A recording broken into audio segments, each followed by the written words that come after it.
ओके।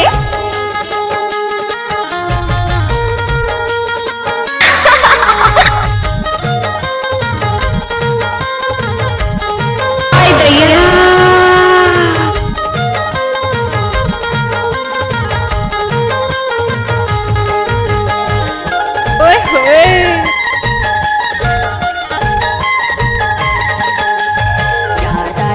DJ Santosh Kumar बघोर टोला वाले।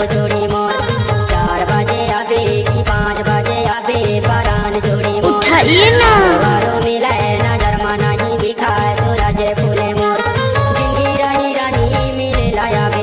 मालूम बढ़ावे। इलाका किसी का भी हो, डीजे धमाका संतोष कुमार का ही रहेगा।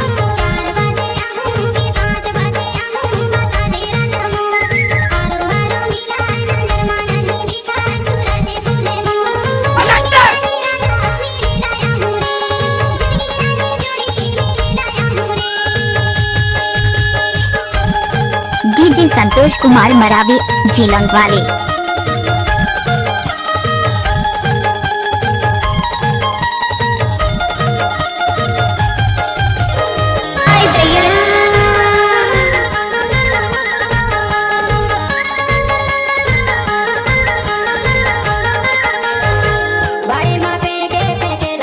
नाचुरी।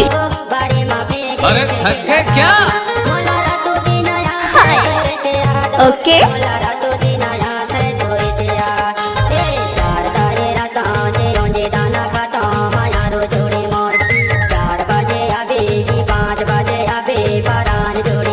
Mix by DJ Santosh Kumar.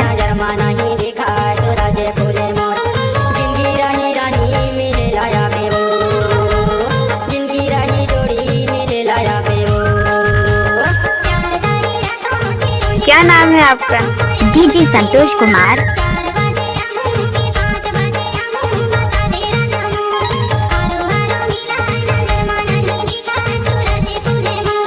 क्या?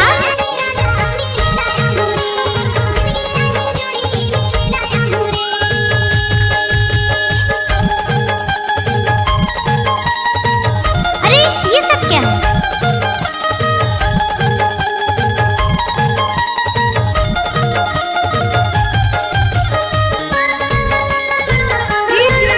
संतोष कुमार।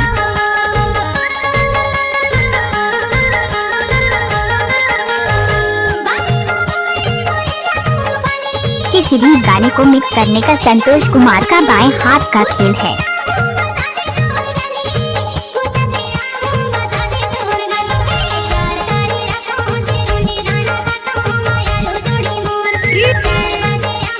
मिक्स बार।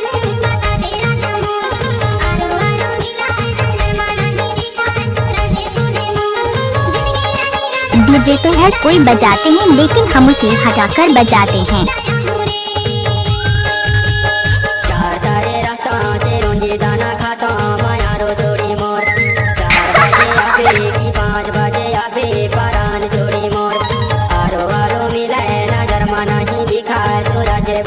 जब तक सूरज और चांद रहे तब तक डीजे संतोष भाई के नाम रहेगा।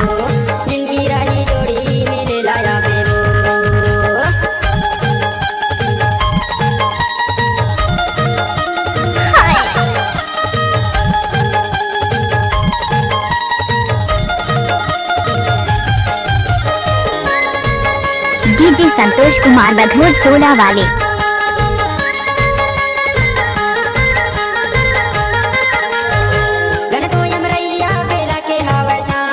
हमको कुछ बोले क्या?